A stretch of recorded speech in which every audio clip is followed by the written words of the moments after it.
I want to call this segment the Black Throne. Let me ask you a question. What do you think about Joe Biden, my time's presidency so far? I think today is his 100th day in office, or somewhere thereabouts. You know, I had a big thing since Roosevelt. First 100 days, try to get all that done and try to, accomplish more than anybody else accomplished in the first 100 days of your presidency. What do you think about Joe Biden, my time, his presidency? So he got the stimulus package passed, $1.9 trillion. And everybody got a big chunk of money, all right? And chunk of money still coming to families with children. He got that passed, and he's been able to sort of reunite with some of the international organizations such as NATO, and trying to rekindle the agreement with Iran. And a few other things that he's done. He's done, some people think, a fairly good job on the coronavirus vaccine distribution. More than 200 million doses have been given out, and they got more doses now available than they have people that need it. And the death tolls have come down a bit. So, and now he's trying to get a nearly $4 trillion package passed for infrastructure. And for infrastructure, Biden means everything. I mean, not only just roadways and bridges, but homes and schools and sunglasses and everything for, global warming, you name it. $4 trillion he wants to get for passed. But the reason why I asked the question is because is it Biden that's doing this, or is it Obama that's behind the throne, the black throne? Let me put it to you this way. Joe Biden was running way behind in the polls during the recent election, right? Black Harris was doing better than him. Black Harris, and some of the other people, the Governor Elizabeth Warren and a bunch of other people. And this South Carolina congressman named James Clyburn from down in South Carolina, brought Biden down to South Carolina and praised him. And James Clyburn, I think he's number 2 in the House of Representatives, and he got plenty of power. He's well respected. He's been in Congress for a very long time. He's from South Carolina. He's very well respected. And he anointed Joe Biden. And after that, Joe Biden won the South Carolina primary, and it was off to the races. After that, it just shut down for everybody. So everybody knows that without James Clyburn, Joe Biden would not be president.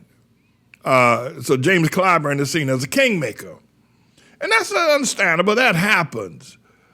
But what I want to ask you, and I'll air some of my suspicions here, is that James Clyburn and Obama got together and decided, well, we're going to go with Biden rather than Elizabeth Warren. And so let's choose him. We won't have to go with Warren, and we'll put Kamala Harris on the ticket so we won't have to worry about her. Because Joe Biden doesn't like Kamala Harris, and Jill Biden don't like her either.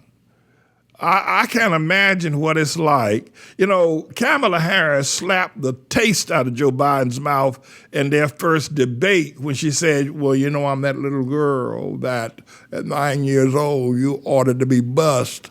I'm that little girl. And the media exploded.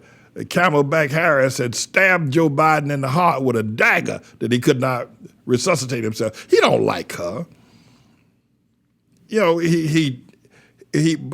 order to be president, he had to choose her. Otherwise, James Clyburn and Barack Obama would have. I forgot about Bernie Sanders. Bernie Sanders probably could have taken the throne as well. But that Camelback Harris slapped the taste out of Joe Biden. I mean, she slapped his pants off of him. He don't like that woman. And Jill Biden don't like her either, strutting around in them tight pants all the time. But that's the deals you have to make if you want to be able to, do what you got to do. So it's really at this present, and I can sense this. I'd love to ask this question of Bernie Sanders to see how Bernie would answer this question, because he knows the answer better than I will ever know it. But it's Obama, my friends. Joe Biden is not. All these decisions that are being made, all these bills allegedly to be passed, money that's being doled out, this is all Obama. Now, you say, well, how did Kamala Harris get back? She's in there hoping that Biden will die in office and she can become president and then run for president on her own if Jesus give us that much time.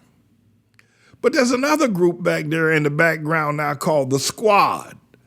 You got these 4 women, most of them Muslims, and you got this Alexandria Ocasio-Cortez who's up here in New York, the Squad. And they are pushing Kamala Harris and Biden and everybody in the political Democrat Party over the edge to get the kind of programs that they want. And so in America, so Biden is just there.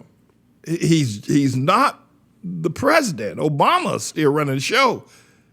And they decided to give the next shot to Kamala Harris. The Squad said, all right, we'll accept Kamala Harris. We will not accept Elizabeth Warren. And that's what, and Jim Clyburn, the most powerful black politician in Congress at the time, did the do, and there you have it. There's one other group that's also behind the Squad and behind the Black Throne, and that's Black Lives Matter. They're there as well. Black Lives Matter is an extremely potent part of the street retail politics, they call it. They're the street fighters. They're out there in the street. But Biden is not the president. I guess he wanted it bad enough to sell his soul for it. And I guess he said, well, you know, if I'll be Obama's puppet, but my name will go down as president. I'll get fly around in Air Force One. But I don't make no decision unless Barack Hussein, the long-legged Mac Daddy Obama, tells me I have the privilege to do so. And Obama has to get privilege from the Squad in order for anything to go forward. And the Squad generally got to get permission from Black Lives Matter, and that's the nation we're living in, which is going to lead us from the next year to pure natural born hell. But before I get there, there's one other thing I'd like to point out that they've done. They assassinated probably the next strongest Democrat in America. His name is Andrew Cuomo. He is the strongest Democrat in America right now. He is. Or was, let me say was.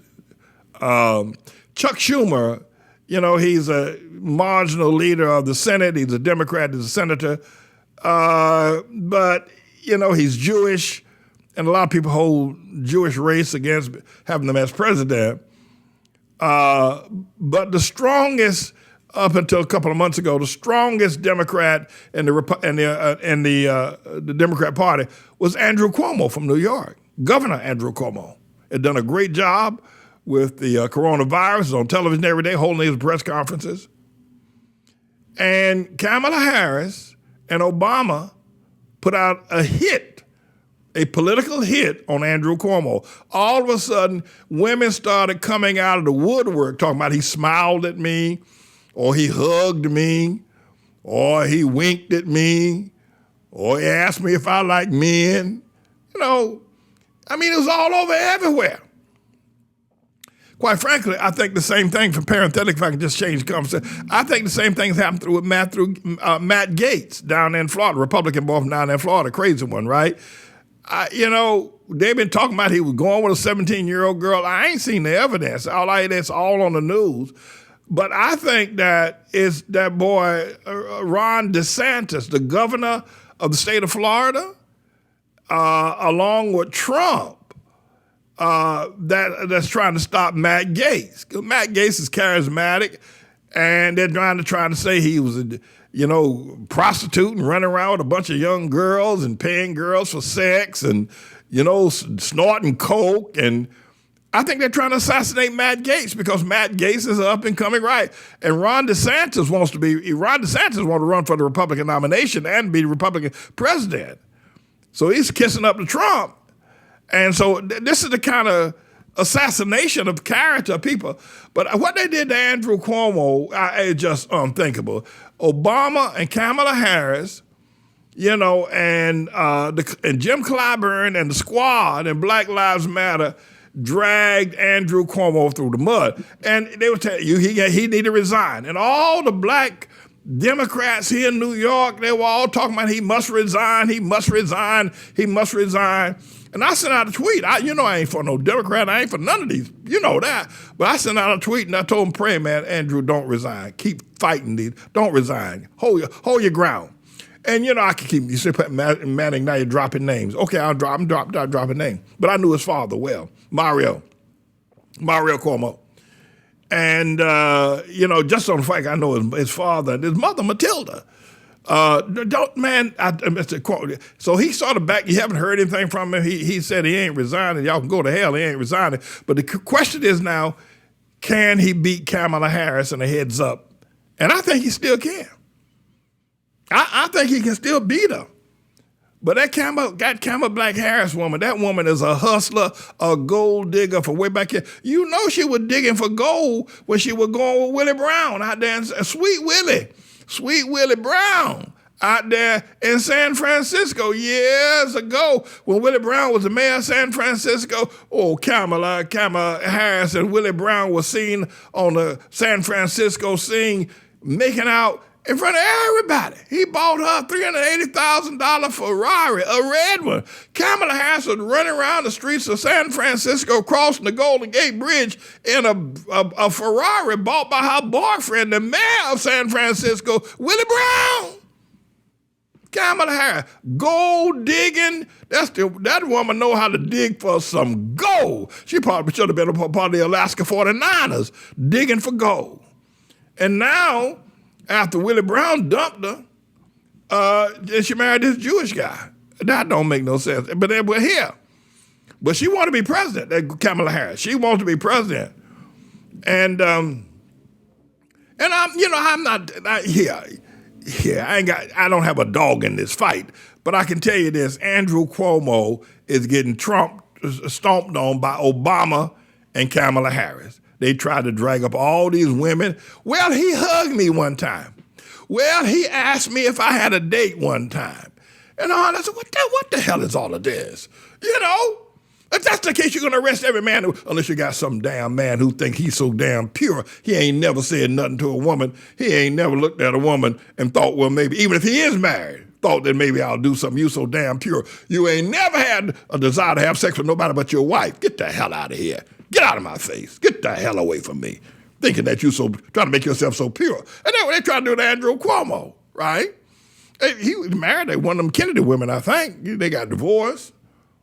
And 20-some women, 20 women all jumped on. Well, yeah, he said something to me on the campaign trip. He invited me to his hotel room. I took a look at it and said, ugly as you are, I don't know why he did that. Anyway, but he stood his ground. He's still standing. I ain't got no dog in this fight for Matt Gaetz either. But I think I think Ron DeSantis is trying to hang Matt Gaetz. I think that's who's out there, because Matt Gaetz has a potential he's charismatic. That boy could grab the Republican nomination in a heartbeat. So we just got to look at the politics of all of this. Biden, my time, is not your president. And probably Kamala Harris is standing right behind him saying, you better not say anything that, I'm trying to figure out this, which way we're going to go for 2024. I think Roger Stone is the kingmaker here.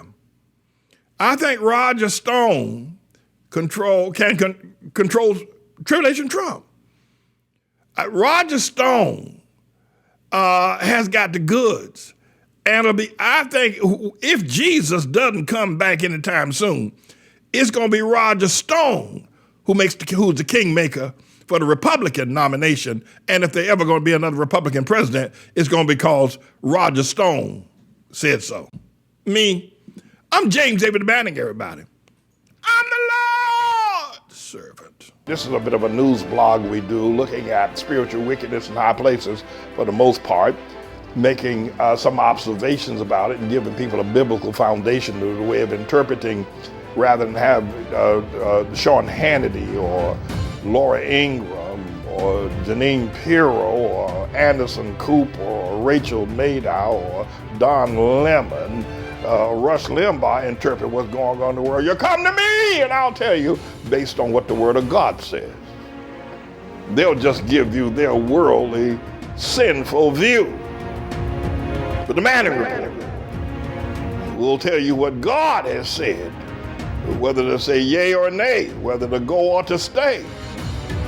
You'll be led by the word of Almighty God. Come to the Manning Report on a daily basis to interpret the spiritual wickedness in high places, because there's plenty of it that's going on. And so I am he. I'm the Lord's servant, James David Righteous Rebel Manning, and I'm here to serve you with news and information.